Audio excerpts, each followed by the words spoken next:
इरिडो 1.1 मतलब 1.11, ठीक है। तो सबसे पहले अपन समझते हैं इस क्वेश्चन में क्या दे रखा है, क्या पूछना चाहता है। तो देखना, इस क्वेश्चन में कह रहा है कि दो पार्टिकल है जो कि ग्रेविटेशनल फील्ड में है, ठीक है, मतलब दोनों में जी जी लग रहा है, और दो पार्टिकल को एक ही पॉइंट से प्रोजेक्ट किया हॉरिजॉन्टल में अपोजिट डायरेक्शन में।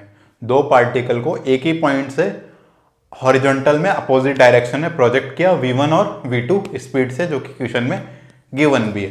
तो अपने से पूछ रखा है कि जब ये दोनों पार्टिकल की वेलोसिटी, नेट वेलोसिटी, दोनों पार्टिकल की अपनी अपनी नेट वेलोसिटी एक दूसरे के परपेंडिकुलर होगी, तब दोनों पार्टिकल के बीच सेपरेशन कितना होगा ये निकालना है। देखना, दोनों पार्टिकल के बीच सेपरेशन निकालना है, दो पार्टिकल के बीच सेपरेशन निकालना है, जो कि अपन ने पिछले क्वेश्चन में ही सीखा है। पोजीशन वेक्टर से भी निकाल सकते हैं, रिलेटिव से भी निकाल सकते हैं। तो अपने को बस मेन काम क्या करना है, सबसे पहले अपने को मेन काम यही करना है कि अपने को वो टाइम निकाल लेना है जिसमें इनकी वेलोसिटी परपेंडिकुलर हो रही है, कि इनकी वेलोसिटी किस टाइम पे परपेंडिकुलर हो रही है। अगर वो निकल गया तो दोनों पॉइंट के बीच सेपरेशन तो निकल ही जाएगा। पिछला वाला क्वेश्चन ऐसा ही था, ठीक है।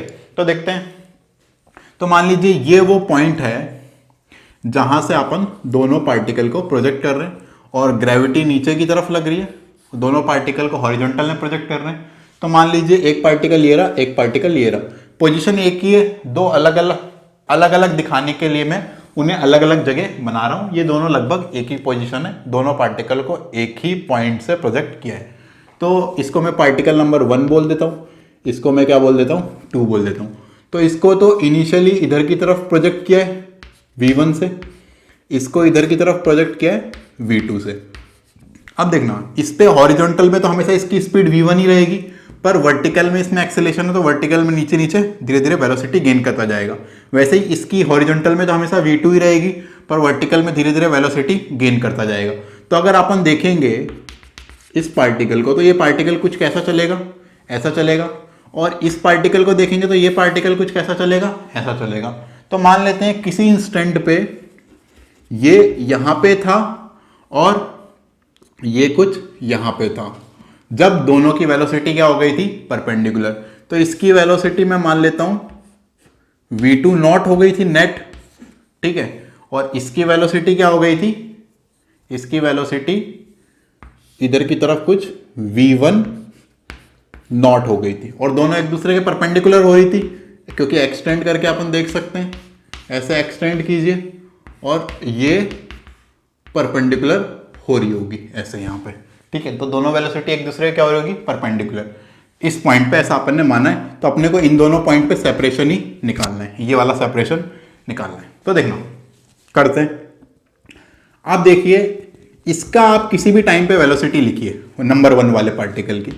तो नंबर 1 वाले पार्टिकल की किसी भी टाइम पे वेलोसिटी लिख रहा हूं, तो देखिए x में तो हमेशा v1 ही रहेगी, और y में इधर मैं x मान रहा हूं और नीचे की तरफ मैं क्या मान रहा हूं, y। तो x में तो हमेशा क्या रहेगी, v1 ही रहेगी, और y में इनिशियल 0 थी और एक्सेलेरेशन g है, तो t टाइम बाद कितनी हो जाएगी, gt, j कैप। ऐसे ही 2 वाले की लिखिए, तो y में तो हमेशा वो x में तो हमेशा v2 ही रहेगी, पर माइनस आई कैप क्योंकि माइनस x में जा रहा है, और y में कितनी हो जाएगी t टाइम बाद, gt, क्योंकि इनिशियल कितनी है 0 और एक्सेलेरेशन t है, तो gt j कैप। अब देखिए, अब इस इंस्टेंट पे मैंने v1 वेक्टर और v2 वेक्टर को क्या माना है, परपेंडिकुलर माना है। तो अगर ये दोनों वेक्टर एक दूसरे के परपेंडिकुलर है तो इनका डॉट प्रोडक्ट क्या होगा, 0। तो इनके डॉट प्रोडक्ट को क्या कर दीजिए, तो परपेंडिकुलर होगा, तो अपन क्या बोल सकते हैं, v1 naught vector dot v2 naught vector equal to 0।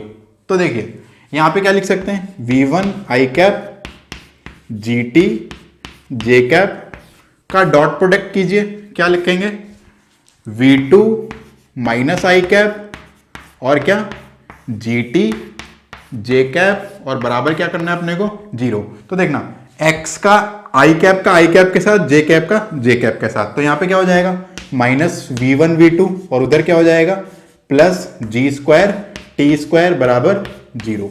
तो यहां से t की वैल्यू क्या आई, t की वैल्यू यहां से आई रूट में v1 v2 divided by g। मतलब इतने टाइम बाद दोनों की वेलोसिटी क्या होगी, परपेंडिकुलर। इतने टाइम बाद दोनों की वेलोसिटी क्या होगी, परपेंडिकुलर। अब जब वेलोसिटी परपेंडिकुलर होगी तो सेपरेशन ही निकालना है। तो देखना अपन क्या करते हैं, 1 को रोक देते हैं और 2 को चला देते हैं। मैं रिलेटिव से आंसर निकाल रहा हूं, आप किसी से भी निकाल सकते हैं जिससे आपका मन करे। तो 1 को क्या कर देते हैं, रोक देते हैं। 1 को रोक देंगे, केवल 2 को चलाएंगे। तो 2 इधर किससे चलेगा, v1 प्लस v2 से, क्योंकि उसका v1 पलट के दे दिया। और एक्सीलेशन रिलेटिव क्या होगा, 0। एक्सीलेशन रिलेटिव क्या होगा, 0 होगा। एक्सीलेशन रिलेटिव क्या होगा, 0, क्योंकि दोनों का g नीचे की तरफ, तो इसका g पलट के ऊपर की तरफ दोगे तो नेट g कितना हो जाएगा, 0 तो रिलेटिव एक्सीलेशन 0 हो जाएगा।